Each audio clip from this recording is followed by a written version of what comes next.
గత ప్రభుత్వం 5 సంవత్సరాల్లో ఈ వలస కార్మికులే కాదు అధ్యక్ష, మనం గమనించవలసింది పరిశ్రమలు కూడా వలస వెళ్ళిపోయినాయి అధ్యక్ష.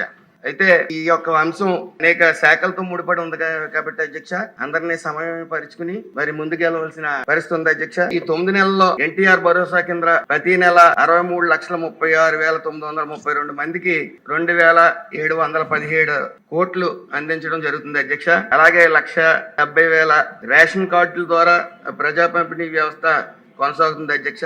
అలాగే AP state skill development corporation and NIC ద్వారా 2,98,640 మందికి శిక్షణా కార్యక్రమాలు నిర్వహించబడుతుంది అధ్యక్ష.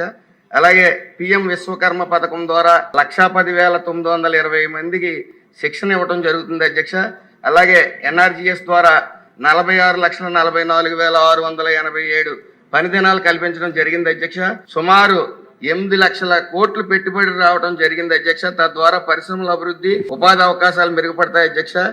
వలసలు వెళ్లిన వాళ్ళు తిరిగి వచ్చి వలసలు ఆగి మన రాష్ట్రానికి అందరూ ఉపాధి కొరకు వచ్చే రోజులు మాత్రం ఖచ్చితంగా ఉన్నాయి అధ్యక్ష. ఈ ఈశ్రం పథకం విషయంకి వస్తాయి అధ్యక్ష.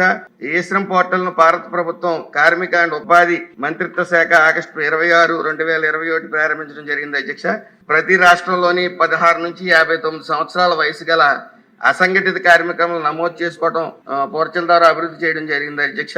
రిజిస్టర్ అయిన కార్మికులు ప్రధానమంత్రి సురక్షిత యోజన బీమా యోజన కింద 2 లక్షల రూపాయలు లభించనుంది అధ్యక్ష. మరణం ద్వారా సుమారు 11/3/2025 నాటికి ఈ శ్రమ్ పోర్టల్ 83,69,051 మంది కార్మికులు నమోదు చేసుకున్నారు అధ్యక్ష. దీన్ని మన ప్రతి శాసనసభ్యులు కలెక్టర్ గారి ద్వారా గానీ, సచివాలయం స్టాఫ్ ద్వారా గానీ నమోదు చేసి ప్రక్రియ చేయాలి అధ్యక్ష. సుమారు 1,50,00,000 మంది సుమారు ఈ ఈశ్రం పోర్టల్లో చేర్చాలని ఒక టార్గెట్ కింద పెట్టుకోవడం జరిగింది అధ్యక్ష.